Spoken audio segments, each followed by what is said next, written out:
Beautiful people, welcome back to Organizing an ADHD Brain, where the perfect place to start is right where you are. I'm your host, Megs Crawford. I'm a professional organizer, an ADHD coach, and a fellow work in progress. Because let's be honest, we're all work in progress. This season 3, we're talking about the messy middle. Not about the before, not about the after, but all of the stuff that comes in between. Because let's be honest, there's a lot of stuff that comes in between that perfect before and after picture. So let's jump right in. Hey, everyone. I'm really pumped to be coming at you with another solo episode. And today we're going to be talking about making a full decision. It's the last week of October. I'm loving the chilly weather. It feels really good to be able to layer up and not have to strip all the layers off because it's too hot in the afternoon and freezing in the morning. I'm really excited to be enjoying the last moments of fall as November is right around the corner. This week, I really wanted to talk about delayed decisions because this is one of the concepts I teach that has made such an impact on my clients' lives and that of the community. It's a very important thing because it's something that afflicts all of us in one way or another. It's important to the messy middle because oftentimes we ask ourselves, why, when I try to organize something, can I not make any progress? It feels like I've done something and then literally the next day, it's as if nothing has been done at all. Now, this is going to be different per person, but the thing I'm about to tell you about is going to be very common for all of us, especially with ADHD. If you have heard yourself say one or all of the following, you may suffer from delayed decision syndrome, and I have a cure. Well, kind of. So the first thing is, I'll do it later, or I'll do it when I feel like it, or I'll take care of that tomorrow. I could do that this weekend. Actually, when I get through this weekend, things will finally slow down. And when things slow down, that's when I'll do it. Our lives are full of delayed decisions. The clutter, the stuff, the things we haven't made decisions on, those are all waiting for us to decide whether they belong or not. And oftentimes, even when we're organizing, when we're moving stuff around, we're only moving stuff around. We're not actually making full decisions on the stuff. When I first became an organizer, another professional organizer gave me this great advice of having a delayed decisions box when I would go into someone's home. So we would start making decisions on what to let go and what stayed and where things would go. And this delayed decision box was for things that they couldn't decide on and needed just a little bit more time. And then at the end, we would make a decision on those items. Some of them would stay and some of them would leave. And it was fascinating. It was such a great idea, but it wasn't until I continued to work with people in the ADHD field and through coaching that I realized our life is full of delayed decisions. That's literally why we suffer from the clutter that is in our lives, because we keep putting off the decision that needs to be made. Today, I'm going to teach you how to address this. And it's not going to be perfect, but it's going to be a start. It's going to get you thinking a little bit differently about the stuff that you have so that you can make more movement in your life. But what is a delayed decision? So I can explain this with mail. Have you ever gotten a pile of mail and then you put it on your counter and you're like, I'll get to that later? But you don't want to go through it now because it's a lot of stuff and you need to go through all of it because there's bills to pay. Maybe there's a note to respond to or an invitation you have to RSVP for, or there's a bunch of junk mail. And what if you actually do need that coupon and you do want to save it, but we don't actually trust ourselves to save a coupon and put it in a place where we're going to remember where we've put it. So we'll just leave it there. But then the next pile of mail comes in and that goes on top of the original pile of mail. And so on and so on and so forth until we get to the point that we're now looking on this huge pile of mail and we're like, I need to do all of that all at once because there's no way I can break it down. There's our executive dysfunction getting in our way because we are incapable of doing things one thing at a time. But we look at that and we avoid it because holy smokes, that's overwhelming. It was overwhelming when it was 5 pieces of mail, but now because we've avoided it, it has gotten to be 35 pieces of mail, and it is so overwhelmingly exhausting. Another delayed decision is sometimes when we buy things, when we purchase something that we think is the next best thing, but we have to have it in the moment because it makes us feel really good. And we click add to cart and then purchase and it's delivered 2 days later, but we actually forget what we bought in the first place. So it's not necessarily adding to our lives. We forgot that we got it. And then we never even opened the box. And now it's sitting on top of our laundry cabinet because we have nowhere else to put that box. And that's another thing we're going to avoid opening right now because we don't even know what it is. And what if it's something that I have to use right away? I don't have time for that. Think about laundry. We don't want to do it, but then when we finally do it, that's awesome, right? But it takes us so damn long to do the damn laundry. And then we have to keep doing it. The laundry never ends and it's so exhausting. But we're like, well, I'm not going to do the laundry today. I'll do that tomorrow. Okay, well, if I do it tomorrow, now I'm going to have like 5 loads of laundry to do instead of just 2. And I can't just do 1 load of laundry. Now I have to stop my life again in order to do this. Laundry it has a deadline, right? Because we have clothes that we need to wear, but it's really difficult to pause our lives to make a plan that actually makes sense for us because we have so many other things that we're trying to deal with. Making a full decision means actually addressing things one at a time so that we stop putting ourselves in the situation where we're too overwhelmed to handle anything. Most of the people who work with me come to me and say, I don't know where to start because every place feels so overwhelming, but also every place feels like it's not enough. How could I possibly start in my bedroom closet when I have so much work to do on my bedroom, but the kitchen is where I spend most of my time, and I really want to have people over for the holidays, so obviously I also have to start in the dining room and in the living room. So start everywhere. But if everywhere is important, then nothing is important. Okay.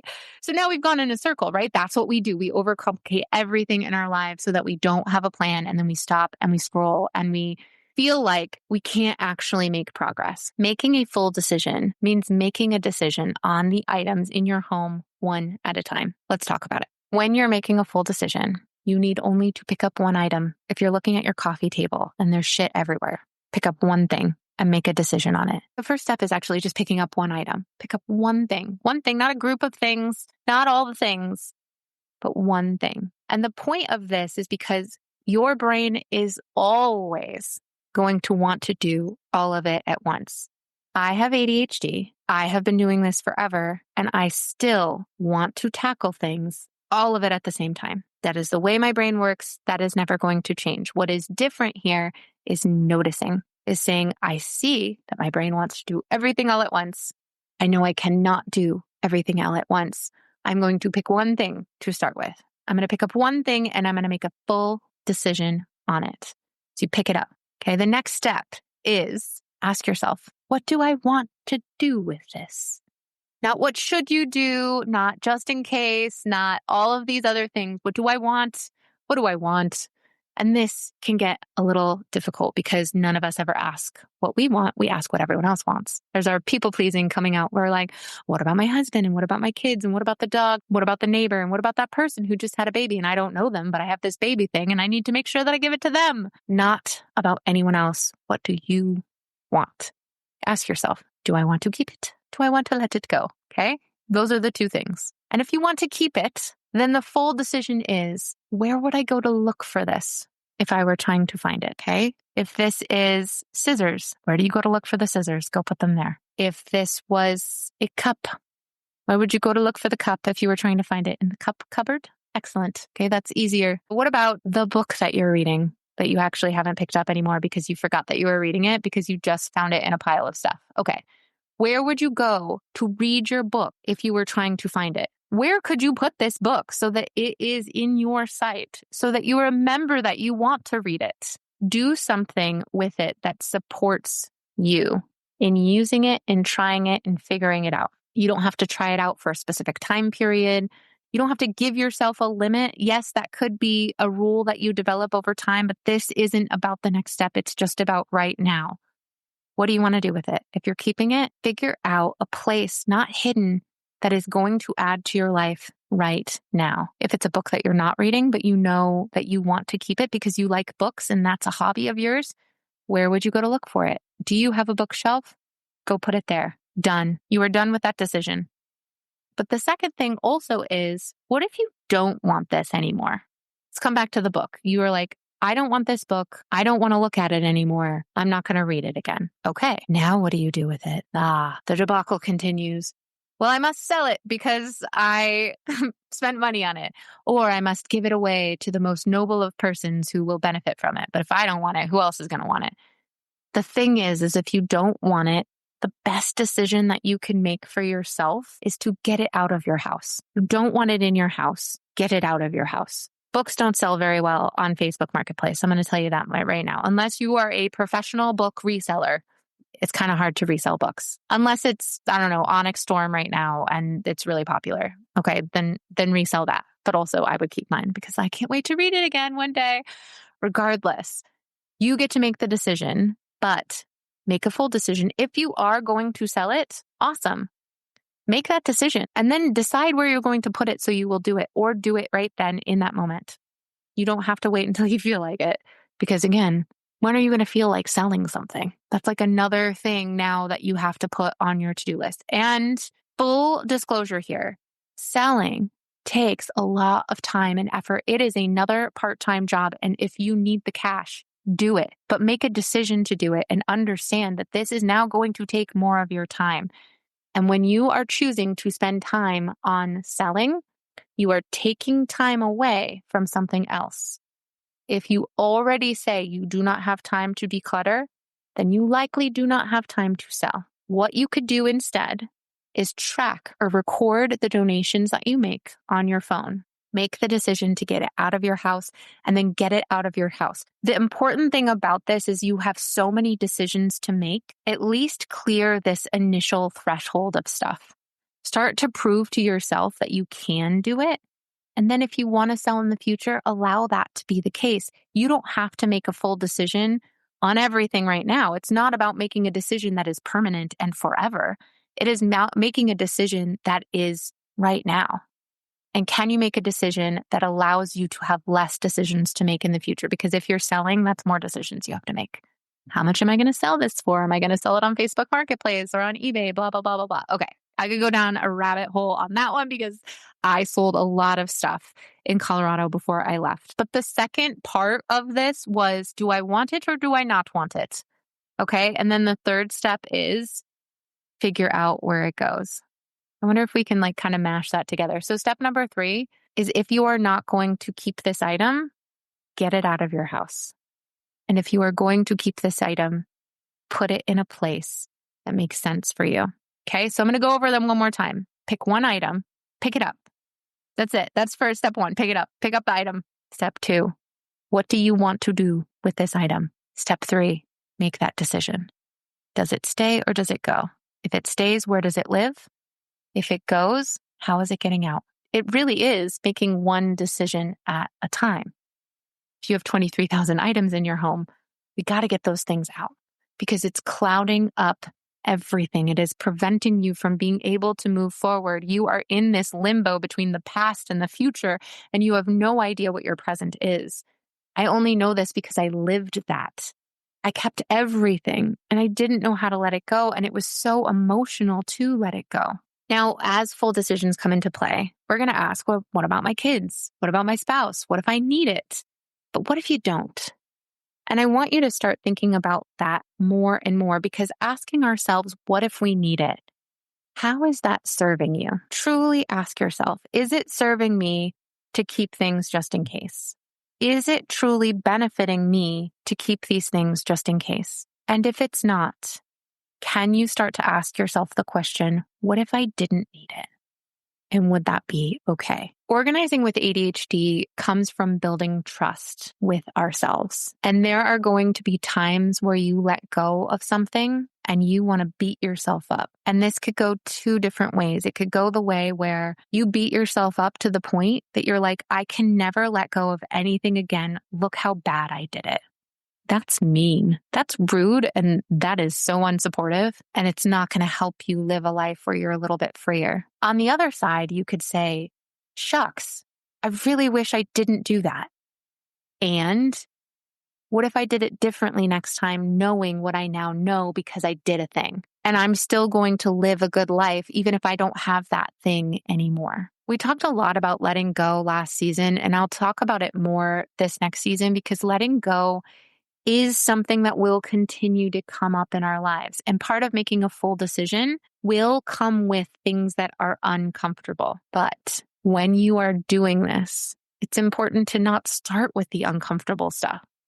If you have a box of your late mother's items in the corner of your closet, that's not where you start. You don't start with the most uncomfortable stuff. You start with the things that are easier, that you can prove to yourself that, okay, well, if I let go of this box of paper clips, I will be able to go and replace the paper clips and I will live a life that is still full. Part of what this journey has showed me as we sold most everything that we owned back in Colorado and are living with so much less has shown me how much that means.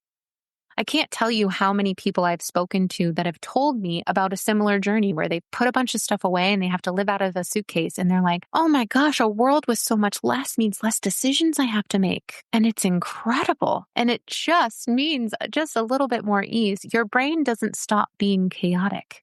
It's still chaotic. But you have less decisions that are clouding all the chaos in there, making it just a little bit easier to live. And as you start to see and build trust with yourself as you go throughout this journey, making one decision at a time, you start to understand how progress can be made. I loved what my guest last week was talking about, Laura. She was talking about this journey of change and how when you first start making a change, the beginning part of it, nobody can see it except for you. You're recognizing the change because it's uncomfortable. You're seeing the things that you're doing, but from the outside, no one sees the change that you're making, and it's exhausting, but it's still change, and it's part of the most important work that we do. And I mentioned the people that come to work with me, and even when they join the community, like everybody wants a quick fix. Even I do, trust me. Like I want someone to come in and be like, these are all the things you need to do for your business, and it's perfect. And I'm like, thank you. I would also like to be able to wave a magic wand, but that's not the reality of life because we can't change our beliefs overnight to change our actions, which help us live a life that's a little bit different than the way we've lived it our whole entire lives. So this has been a gift going through this uncomfortableness. I'm laughing because I'm like, ew, gross. But yes, I am grateful for the discomfort that I'm experiencing because now more than ever, I'm acknowledging it as growth, which is healthy, which is important, which is helping me understand and have hope for the future. It's also important to give yourself grace throughout this process because you will make mistakes. And I'm going to say mistakes in quotations because they are perceived mistakes only if you don't go back and look at them and say, what could I do differently? Let's take a quick break. If you're enjoying this episode, I have a quick favor to ask. Could you take just a minute to leave a review? I know. Every podcast asks, but here's the deal. Your review helps other ADHD brains like ours find this show. Plus, reading them seriously makes my day. So if something in this episode has helped you, made you laugh, or even made you feel seen, let me know by leaving a quick review. Thanks for being here. I appreciate you more than you know. Now, back to the episode. So Charlotte, my 8-year-old, has ADHD. She has never been diagnosed, but I can tell. And this morning, she told me about how sometimes she's laying in bed and she goes, Mom, sometimes I'm laying in bed and I try to convince myself that it's time to get up by just saying, okay, I'm going to get up after I say 1, 2, 3, and then I'm just going to do it. And then I say 1, 2, 3, and then I don't do it. And it's very annoying because I just want to move, but I can't. And I'm like, how are you 8 and that you can communicate this with me? That is fascinating. I was never able to verbally say this as a kid to my parents. And if I did, they'd probably look at me like I was a lazy little stinker butt. Here's the thing. I know exactly what she's talking about. And I bet you do too. That's why you're listening to this podcast. But I was like, Char, I totally get it. Forcing ourselves to do things doesn't really work. But we can help ourselves understand how to let it be easy. So instead of just getting up, which can sometimes feel excruciating, we could say, okay, what's the tiniest movement I could make to getting up? And you could say, okay, I could wiggle my toes. I could move my feet closer to the edge of the bed. I could put my feet on the ground, even if I'm still laying down.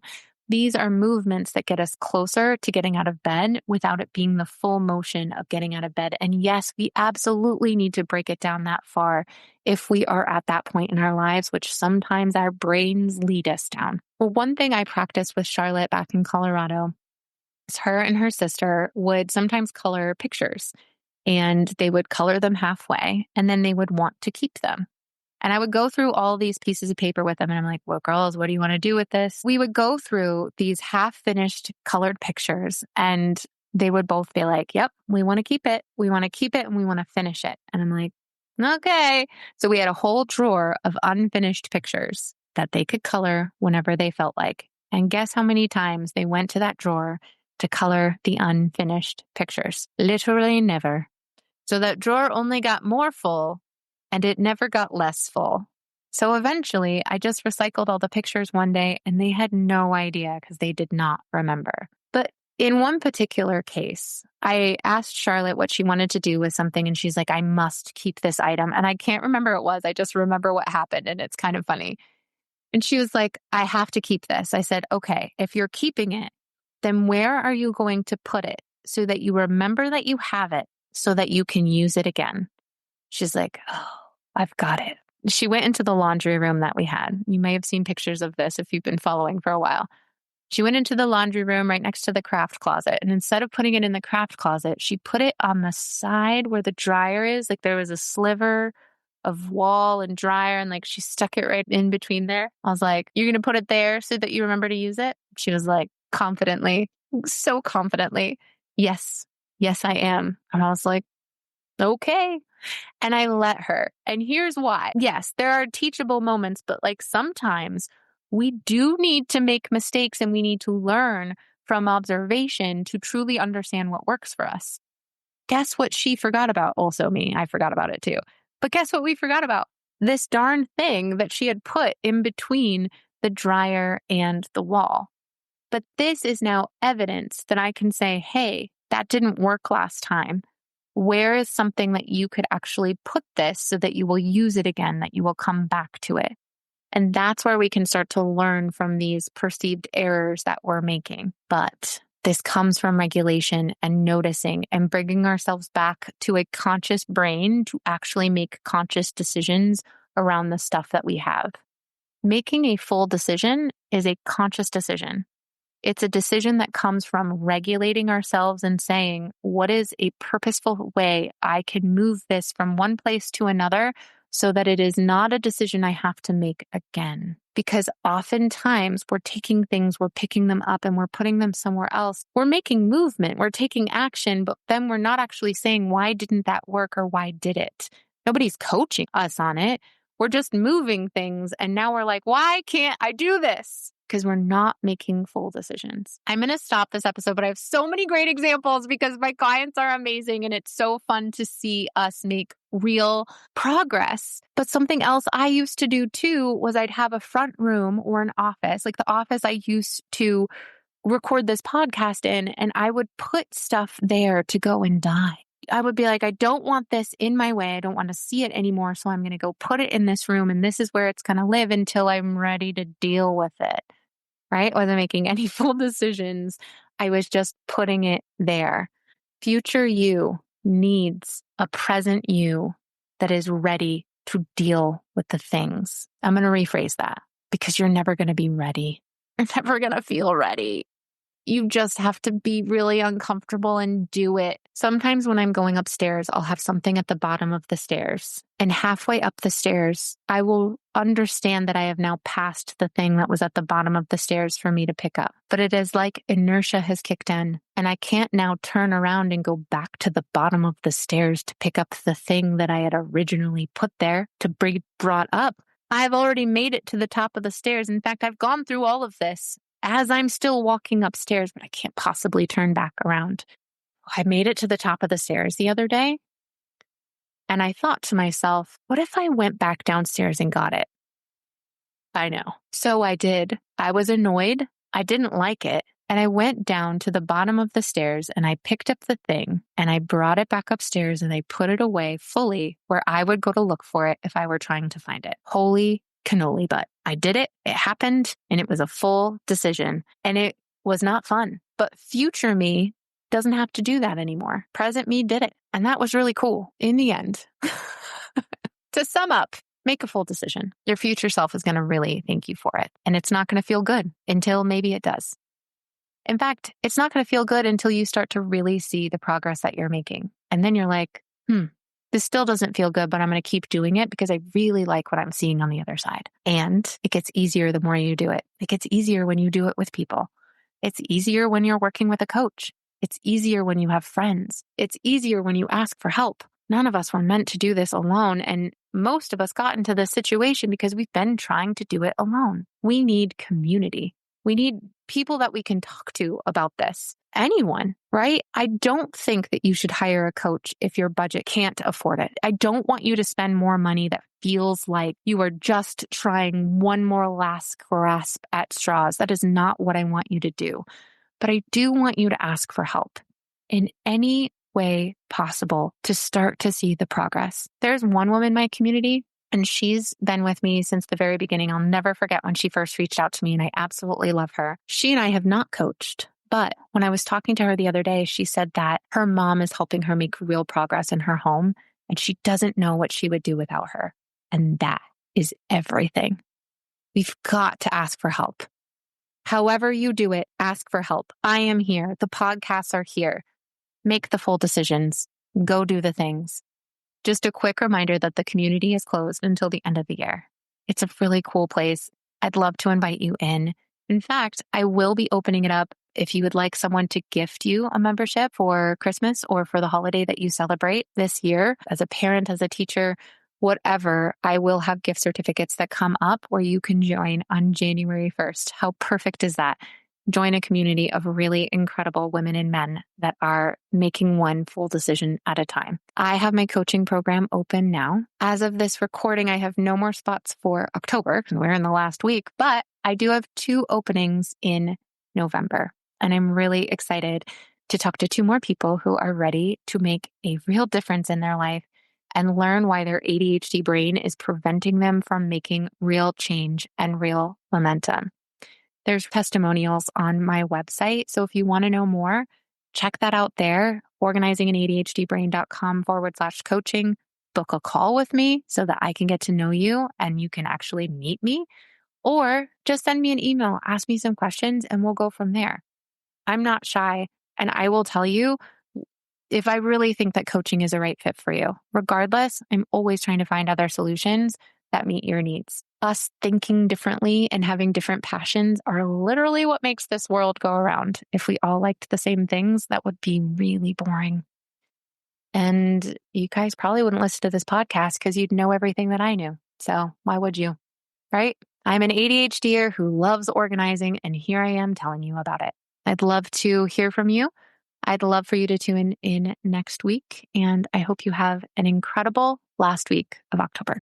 Thanks so much for listening to Organizing an ADHD Brain. Just remember, I am not a doctor or a mental health professional. Everything I share here comes from my own lived experiences or my professional experience coaching other ADHD humans. If you need medical or mental health advice, please reach out to a licensed medical professional. What you hear on this podcast is for support and education, and how you use the information is completely up to you. For more resources, free downloads, and different ways to work with me, whether through coaching or the community, please go to organizinganadhdbrain.com. And don't forget, the perfect place to start is right where you are.